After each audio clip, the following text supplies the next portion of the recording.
Hi guys, welcome back to my channel. My name is Shelby. If you are new here, welcome sis. How you doing? If you are returning, hey sis, how you been? In today's video, I wanted to do a book review for The Prophets by Robert Jones Jr. I read this book in February and I loved it. From the writing to the story that it told to some topics that it brought up. And yeah, I wanted to tell you guys about it because I totally want you guys to read it. So if you'd like to hear it, here we go.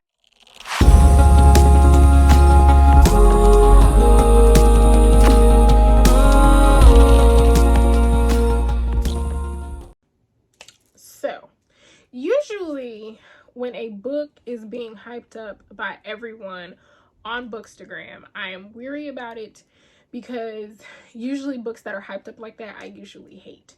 And when I saw that this was a slave story, but also an LGBTQ slave story, I was intrigued because that is something that is not talked about. And honestly, it's frowned upon in every community.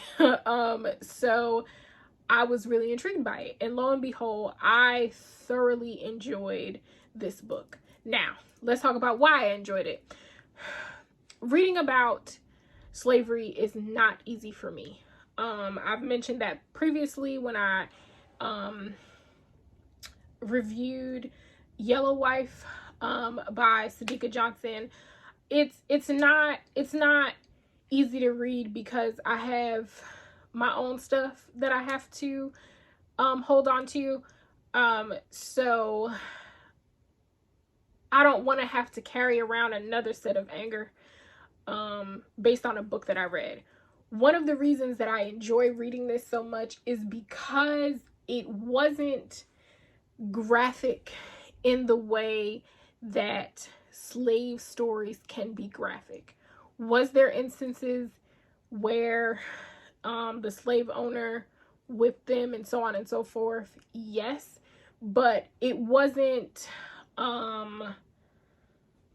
torture porn. Does that make sense? Because I feel like sometimes that is exactly what you can get from a slave story. So I enjoyed that aspect of it. Now, the writing,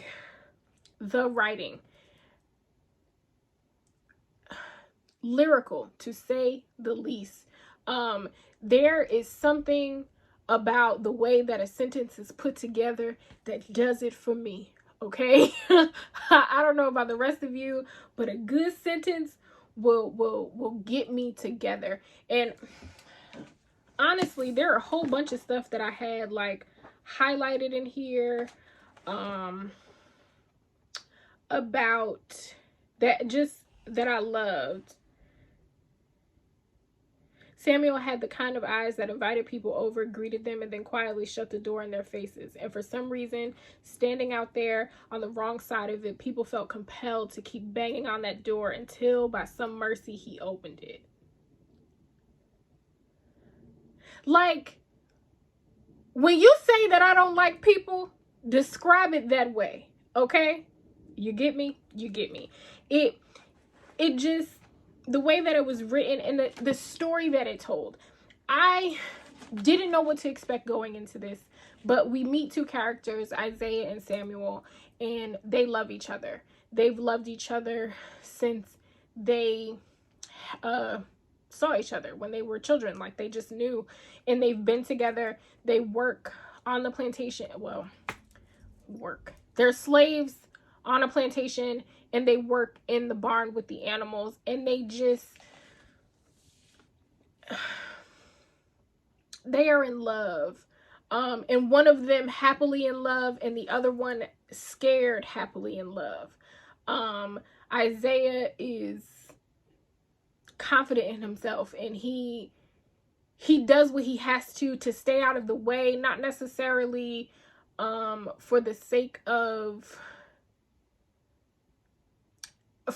the white people, like, not because of that, but that just because that's his personality. And he's like, listen, if we get our work done, that's more time I get to spend with you. Whereas Samuel is is hard and not as feminine as Isaiah is. So he doesn't want people to see Isaiah touching him. He doesn't want people to see them, you know, like close together and all of that kind of stuff, because he knows what it means and he knows how it can look. And that scares him because he doesn't want to bring on any trouble. He also doesn't like having to listen to them. And I feel like they're two sides of a coin.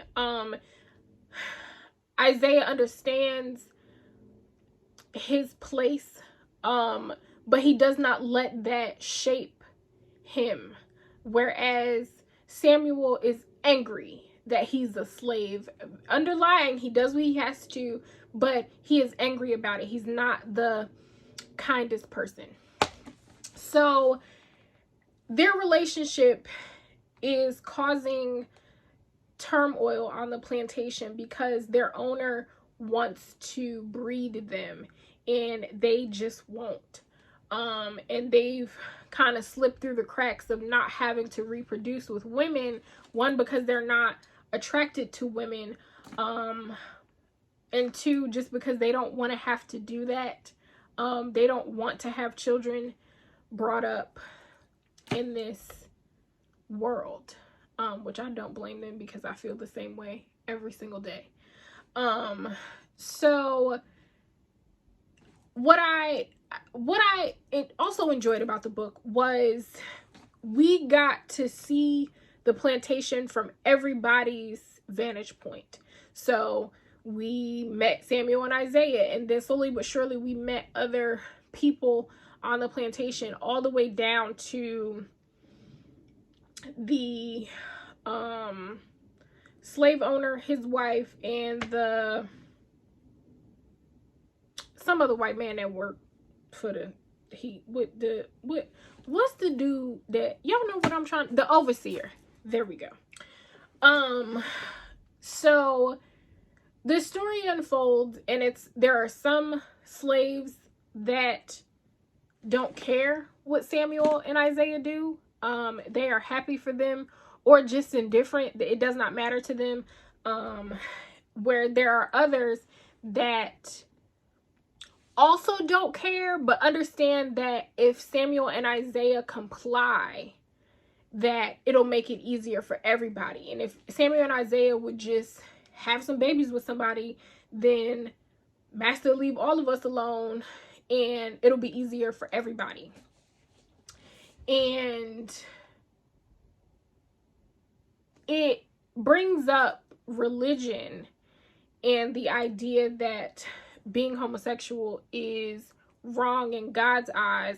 But in this book, one of the slaves painted that narrative so that he could get in good with the slave owner, and he could put everybody else against Samuel and Isaiah to try to convince them to breed. So long story short, Isaiah and Samuel try to run away, and we get there's some spirituality in there. There's some just like the dynamics of the slaves trying to comply to what their owners want them to do and want them to be, all while still trying to hold on to their traditions that they remember from back home in Africa. It talked a lot about how there were tribes in Africa that had people that were openly in same-sex relationships, and it did not matter. Like it was normal. And how the idea of it not being normal came when they were stolen from their land to be taken and sold. So that was interesting to me. It was very thought-provoking without it being torture porn. It got a point across. I think it talked about so many points in this book. It talked about, there were other slaves. There was one slave that she was also gay, and I stammer like that because I want to say homosexual, but then I want to say gay, and my mouth is like, which one's this? What do we say? What do we say? What do we say? But she was also gay, and she was brought to the plantation that they're on now because at her previous place, she was caught with her partner or whatever, and she just talked about how much she loved them, loved her, how she loved her. And how she hoped that every day she would be able to get back to the love of her life. It talked about the slave owner's point of view of things, which was weird to me because he wasn't stupid, and it sounded like he also didn't really care what they did. And maybe, I misread, but he didn't care if they were going to be together as long as they did what they were supposed to and gave and made more slaves for him. But if they weren't going to do that, then, and I quote, we can't support paganism. And I was like, what? But then his wife, she tries to force Samuel to have sex with her, and he didn't want to, and she made a big cahoot about it and gets them in trouble. Like, it was very interesting to me to see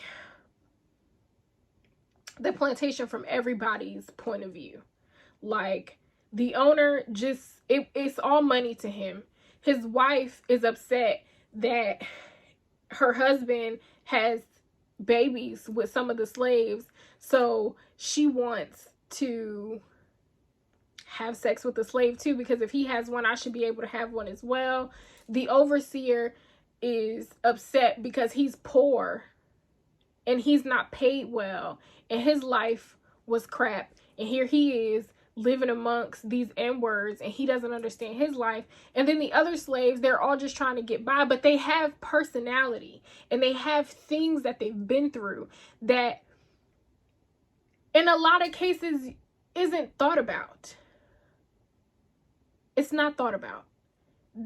When you talk about slavery, you talk about people that were harmed and that were taken from their homes and done very bad things to. You don't talk about the other, like, they're people with things that they went through. The plot twist of the story was very, very good to me. It wasn't something that I was expecting. I think another thing that I really enjoyed about this book was the aspect of spirituality, not God, but spirituality. The book starts off with, you don't know who we are, but we know you. And to me, I automatically knew, like, oh, that's the ancestors talking. That's the ancestors guiding us through this story, to help us understand that until we know who we are, we can't know who they are.